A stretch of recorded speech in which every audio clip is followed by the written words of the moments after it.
Hey there guys, today we're going to be talking about jungling, who the junglers are, what they do, why they do it, and some other basic concepts.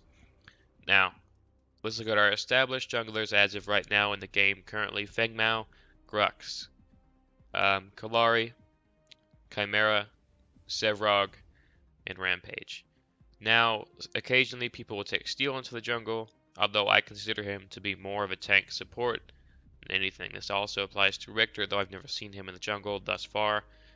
Anyhow, now, who are the better junglers? That's a difficult question, and I think it's really more personal preference. But for sure, Grux right now is considered very powerful for a very uh, good reason, really.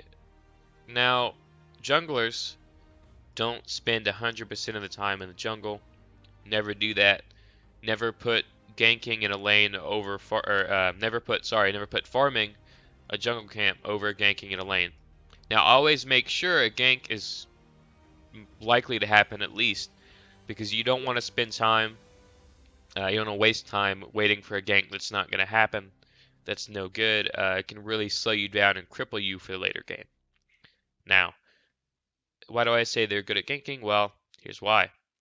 Grux has, for instance, a smash and grab, which is a long range pull which can pull an enemy ADC, for instance, into range to gank them with the other ADC in tow.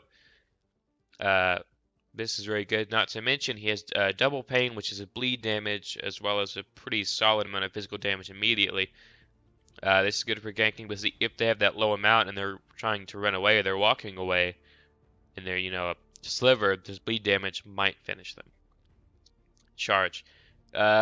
Charge is interesting because he only moves slightly faster than his base movement speed, from my understanding, when he's sprinting, I guess. Um, when he does this, so it's not necessarily like a quick dash or a teleport similar to Fangmao or no, Fangmao's I don't believe it's a teleport. I believe it's a dash. It just works weird. But it's faster is the point, and it's not like Gideon's teleport. You're not gonna have that kind of instant movement, and that should be taken to note when you try to play it. Warlord's Challenge is a small area of effect stun that also gives you bleed damage on basic attack as well as just more basic damage. This is excellent for ganking, because when you stun them like that, even though it's not an especially long stun, it's enough to where you can get your damage out as well as the people who are with you, and you're more likely to get a gank completed, assuming you use this ability correctly and accurately. Fangmao, what's he about? Let's look. He has 10 more basic damage than most of the other characters like him, the melee junglers. But he does have a much slower attack speed, I believe at 1.5 attacks. So it's basically instead of one attack a second, it's one, and then you get what I mean. You know, surely, yeah. Basically, he attacks slower than most of the other uh, physical damage characters, except for I believe Killari is also 1.5. I could be wrong though. Anyhow, how does he work? Well, he has his wide melee basic attack like the other ones. He can get a shield. He can get his Reaping Dash, which is, like I mentioned, his dash. It's faster than Grex's, not quite as long. And I believe he can do it upwards in the air rather than just forwards or, whatever else.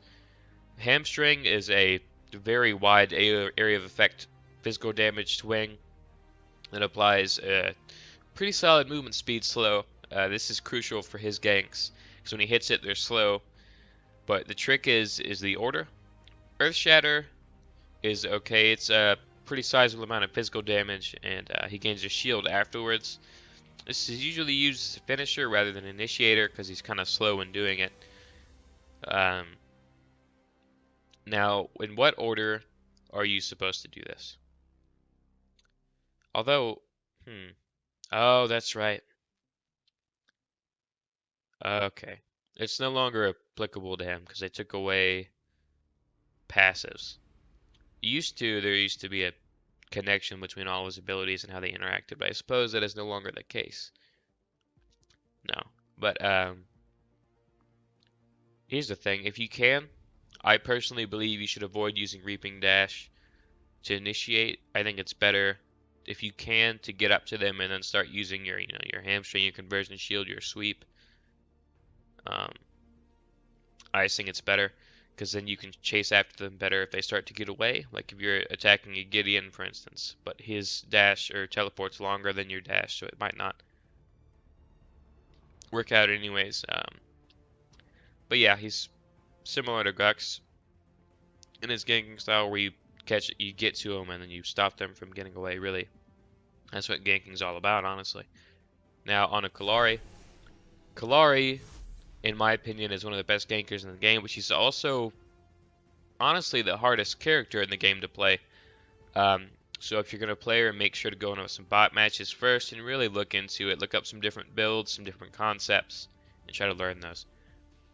Now, Killari has 2.5 more damage than a lot of the other physical damage melee junglers, which I didn't realize. I never noticed it. It's not super relevant. Backflip is one of the best escapes, in my opinion, in the game because of the way it interacts with your Q. Now, backflip does not stop your Q from activating, which is your invisible, or if you're on a controller or something, it'd be a different button, but I'm not familiar with those. Now, the way you usually want to do this is you want to start Shadow Walk and you backflip. What this can do is normally when you go invisible, there's a delay and they'll see where you're walking, they'll kind of follow it or shoot in that direction. But when you backflip and you get invisible while you're in the air, they have no way of really knowing where exactly you're going to go. You're just kind of up in the air. Who knows, right? So it increases your chance of escaping. Now, as far as her ganking abilities, she has a global, I guess, strike, where she teleports to you and hits for a certain amount of physical damage. It scales. It's based on your slash physical damage. Now, what's important to understand about Killari is that most times you're not going to take somebody from full health to death. Like, it's not going to happen. You have one of the lowest, if not lowest, health pools in the entire game. It won't work. So what you need to do is wait till they're lower. Or, as I mentioned in a previous video, Killari can be used to harass enemy harvesters very effectively. You can take them out, and if they go after you, you just go invisible unless they have wards, in which case you should be counter warding in order to get rid of theirs so that you can do what you do best. Now, her crippling dagger is where her gank also gets enhanced. It's a slowing, damage dealing dagger. It's super fast. If you aim at them, you're going to hit them most times. It's hard to dodge, in my opinion. So basically slow and kill, like most others. Chimera is interesting. He's the newer jungler gank assassin type person. He has a hack, 40 physical damage is pretty typical. I think his average attack speed, I'm pretty sure I looked at it before, it's like 1.35 maybe. He has a leaping stun. It's targeted, like you won't miss it. You're going to hit them once you have it locked on, as far as I'm aware. I'm sure there's ways to stop it, but it deals 40 physical damage and briefly stuns. This is crucial to his gank, because that brief amount of time is a time where you get to, pop your Q. And from what I understand, I've never played much with him, but you can prime your Q and then ambush. And then, so you'll start hitting immediately. I don't know how well that works. You have to do it fast, from a basic perspective. Now, his spirit generation is what allows him to jungle really well. It keeps his health up. Since his basic attacks aren't especially great without his Q, in my opinion, that he's not. Other than his unleash, his ambush, and I guess his cull, which I don't like a whole lot, and I'll talk about that in a second. This is what keeps him up. It's really important. It's very good. Now, cull is interesting. I think it's better used for displacing rather than separating them to kill somebody.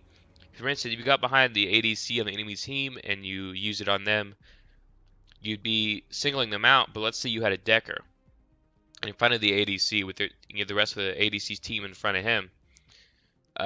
You could hit him with the cull and it'd push his teammates, hopefully, into your Decker circle of death, as I like to call it, because that's what it does.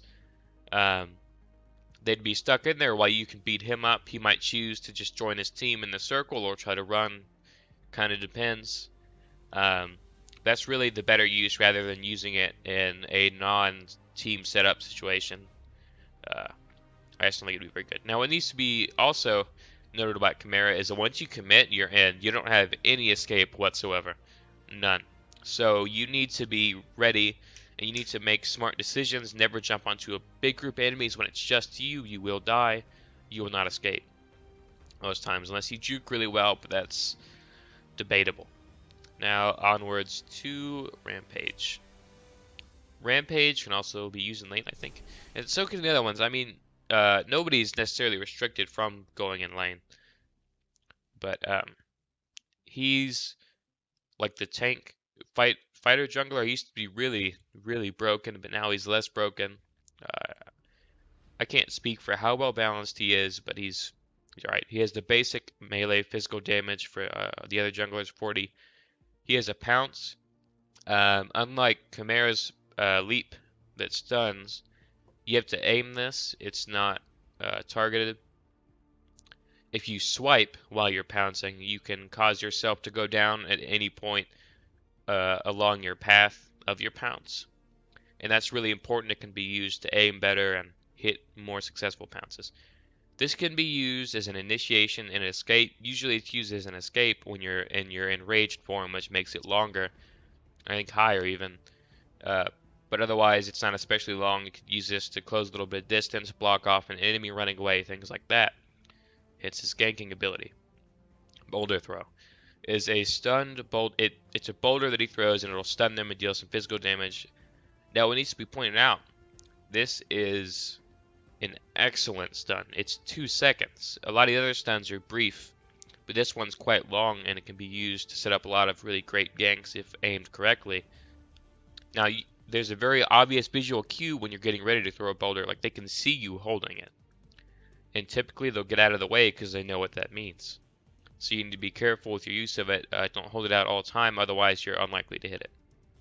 His passive is bonus health regeneration while in the all the time, and then while in the jungle as well. It scales up. I don't know the exact numbers on that.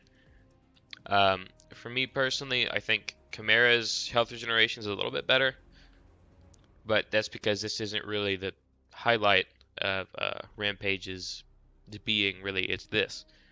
Enraged, 100-second cooldown, 100 mana.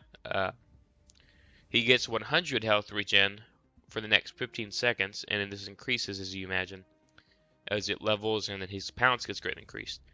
Now this is insane. A well-built Rampage can be almost unkillable. He can tank a team, and it's just, and when you're focusing on him like that, you're getting smashed by his ADC most likely. It's insane.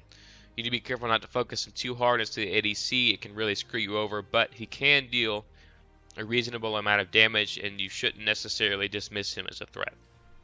Now for our last primary jungler, we have Sevrog. Sevrog, in my opinion, a lot of people, I think, have bashed on him because he's weak in a lot of ways, but he does have a really excellent gank setup if he does it correctly. Now, the whole object of playing Sevrog is over the course of the game as you kill units with your Q, your Siphon, which is important. It'll get you more health and some other bonuses as well, I believe. It increases the damage of Siphon as you get up the tiers, which is 20, 40, 60, into 80. It's important to get those, but on to what I think is really great about him. He has a Subjugate, which is a good root, I think is what it is. Yeah, 1 second root. This is crucial for ganks as well. It's very important, but I think his most potent ganking ability is Colossal Blow. Now, if you get behind the enemy team, this is a massive knockback, and you can knock them back into your team for them to kill into a Decker circle, into any variety of situations that are more beneficial to your team than theirs with this ability, and it's just really powerful if used correctly. So I think he's definitely one of the better gankers, honestly, or at least to set them up. His damage in himself isn't especially great, but he is relatively tanky. So getting behind the enemy team isn't too crazy.